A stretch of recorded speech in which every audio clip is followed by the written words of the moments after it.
Hey guys, welcome back to another Path of Exile video, and today I'm going to show you my updated Infernalist witch build guide. This actually uses a lot of minions, a lot of explosions, and now also incorporates a lot of firestorms. These are going to lay waste on the battlefield, deal lots of damage, and also keep you up with a lot of HP regen. So lots of stuff has happened since I last covered this, plus I have a few more variants of it that you can also try out as you level up. This is going to pretty much fulfill that power fantasy of a demon hellspawn that just lays hellfire upon everybody. So let's jump right in, starting of course with the skills. So let me show you the gist of this build, and then we're gonna go over the skills themselves. Basically, we're going to still use Raging Spirits, but this time around, we're going to detonate them with our arsonists, and this is going to eventually cause, as you can see, a firestorm to emerge. And this is going to happen so often that you're literally going to be a walking firestorm that constantly deals damage. So let me show you exactly what you need to turn this up. First of all, we're still going to use Flame Wall plus the Raging Spirits. I will cover the passives in just a little bit, but this is like the bread and butter to get this build started in the early stages. Then, of course, we added Skeletal Arsonists. The main reason for this, besides the fact that they are absolutely busted with their concoctions that deal fire and damage to everything, they also have an Explosive Demise active skill. So this is a command that you actually have to have binded. But this is going to detonate allied minions whose current HP value is below a certain threshold, causing them to explode in the process. In this case, the minion threshold is 396 in my case. So in my case, any minion below this number right here, below 396 HP, immediately gets detonated by this ability. And it just so happens that our minions from the Raging Spirits have 237 HP, so that is way below that threshold that we need. Meaning that every single time we have Raging Spirits on, we're going to instantly detonate them, which in and of itself already deals good amounts of damage. But like I said, the next step is implementing a firestorm on top. So how do you do that? Well, for that, you're going to need to have a cast on minion death. So this is going to be a spirit gem ability. So if you activate this, you're going to notice it's one in the list right here. Now, there are other possible casts in there. Like, for example, there's cast on criticals, there's cast on dodges, also on freezes for the sorcerer build, and even on ignite. But ignite is not good for us here. The best one is cast on minion death because we constantly make that happen.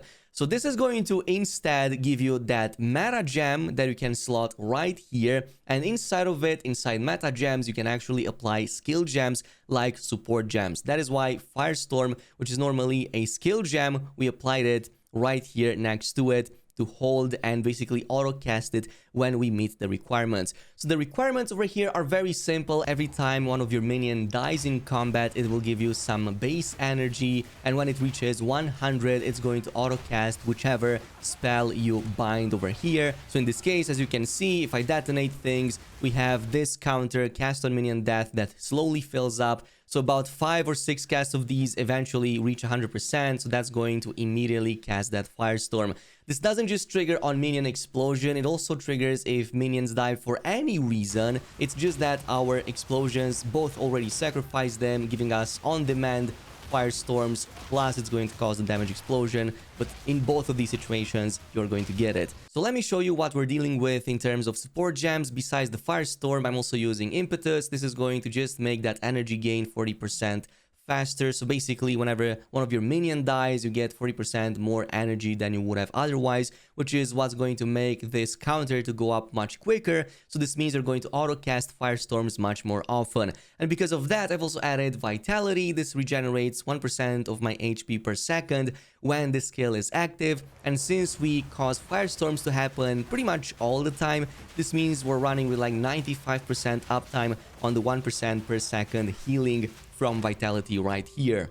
Now, besides that, for everything else, nothing much has changed. I'm going to show you what we're using for the flame wall. I'm using in this case, the arcane tempo so that I can cast down the firewall much faster. And I'm also going with the fortress. This is going to make it turn into a circle, much better at positioning, and casts like one, maybe extra fire spirit on top. For the Raging Spirits, I've also added a Minion instability. Now, why did I do that? Well, because Minions already die anyway, so when they explode, at least my theory, I cannot even verify if this is actually the case, but Minion instability causes Minions to actually explode for a portion of their max HP, so that's going to deal another damage explosion on top of the initial explosion from the Skeletal Arsonist.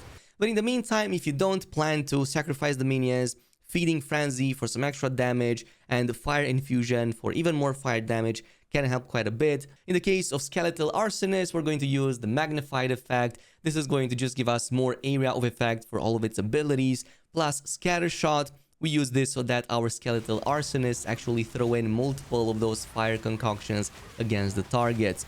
Now, in terms of other abilities that you can use, we have the Infernal Hound. Like I said, we do go with the Infernalist ascendancy, and in this case, I went with Martial Tempo, 25% more attack speed, Meat Shield so that it survives for as long as possible, 50% extra HP life, but it deals 35% less damage, and I went with Ignition, just gets a much bigger chance to ignite enemies.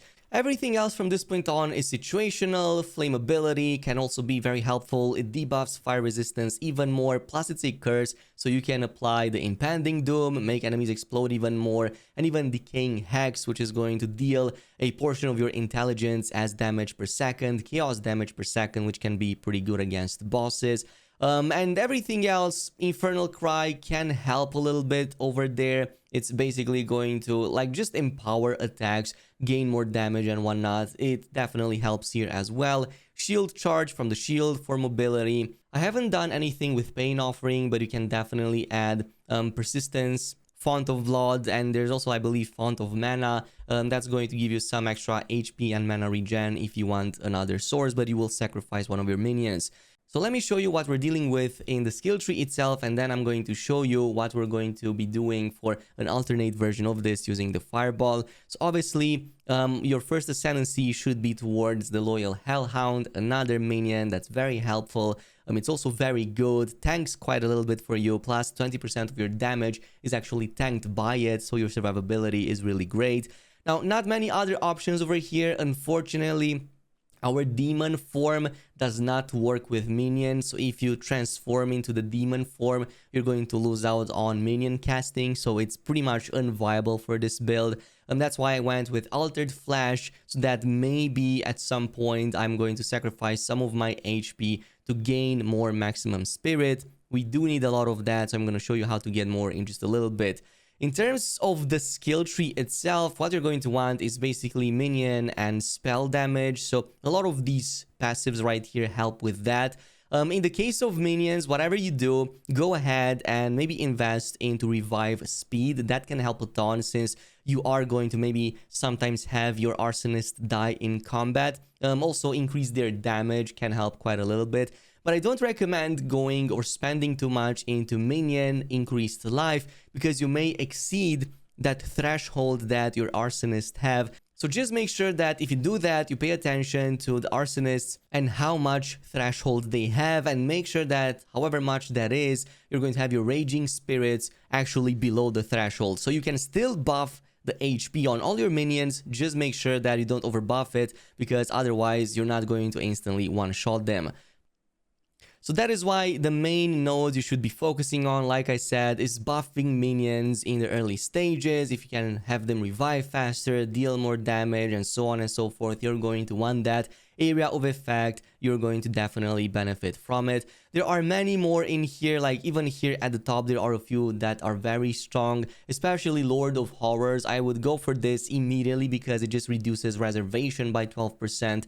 Plus, yeah, area of effect and all of these other bonuses are very strong over here. I didn't go with that just yet, and that is because I wanted to buff my fire damage initially. I'm going to show you the alternate version of this build in just a little bit, but the reason I went with that and down the tree right here is because this gave me even more minion damage, which we definitely need. Also gave me more aura effects, which is also very useful, and also gave me some extra life regen that I found to be extremely good, especially since a lot of content can definitely wreck you really quickly. And some of these options like Devoted Protector can give you even more mana regen on top, plus extra stats. And this lets you go down the tree right here, where you can find some extra fire damage and extra fire spell damage. So you can definitely go ahead and pick these up if you want to, but I'm gonna give you a disclaimer for that. I only recommend doing this if you're playing with the fireball version, or if you have an item that buffs your spell damage by a lot. So showing you the earlier version of this that we also covered on stream, the one that used that fireball scattershot effect. The reason I used that was because I got this stitched glove, this legendary version that gives me 100% spell damage, reduces cast speed, and gives me a ton of intelligence too. So this was actually very good. That's why in that variant you can still use the same skill tree, except in that one I was using scattershot on my fireball. That made for a very fun build. Fireball is a very cool ability, so I'm still searching for ways to re-implement it in my build. It's just going to take maybe a bit of time until that happens. But in the meantime, until you get the Firestorm, you can totally use the Fireball. It's very strong, and with the Scatter Shot, you can totally wreck enemies. Now, in terms of spirit, like I said, you're going to need quite a bit of it. Like you can see right here, I have 249. So I'm going to show you how to get more spirit. First of all, scepter, this is going to be your main way. Whichever scepter you get, make absolutely sure that at least it has a bonus spirit on it. In this case, this one only has 11%. I have others with 15%, but I believe it can go somewhat higher than that. So that's going to be your first source. The second source is to look out for amulets or gear pieces that may have plus spirit to them. So for example, you can see I have this amulet with 37 extra spirit. I believe that there's a bunch of other items, like the armor right here has another 37, so that helps quite a bit.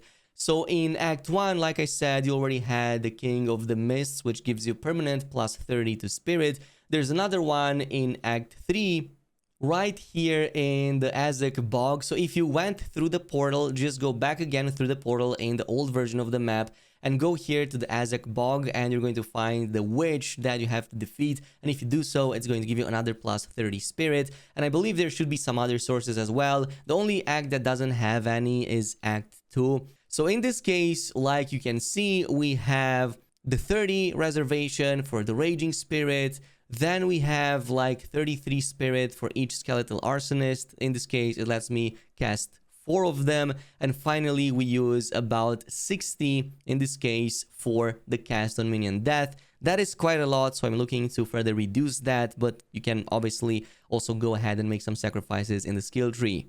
Everything else in terms of stats on gear should be like plus spirit, plus spell damage, plus to minions, or like plus ranks to your own skills. That's going to give you a ton of ranks to your abilities, which means your minions will be stronger and you're going to have a much more reduced cost at having them summoned. But yeah, that is pretty much it with the build. Let me know down below if you want to see more of it. I can definitely see this upgrading to something really awesome towards the end game. So if you want to, let me know down below in the comments. In the meantime, thanks so much for watching, and I'll see you in the next video.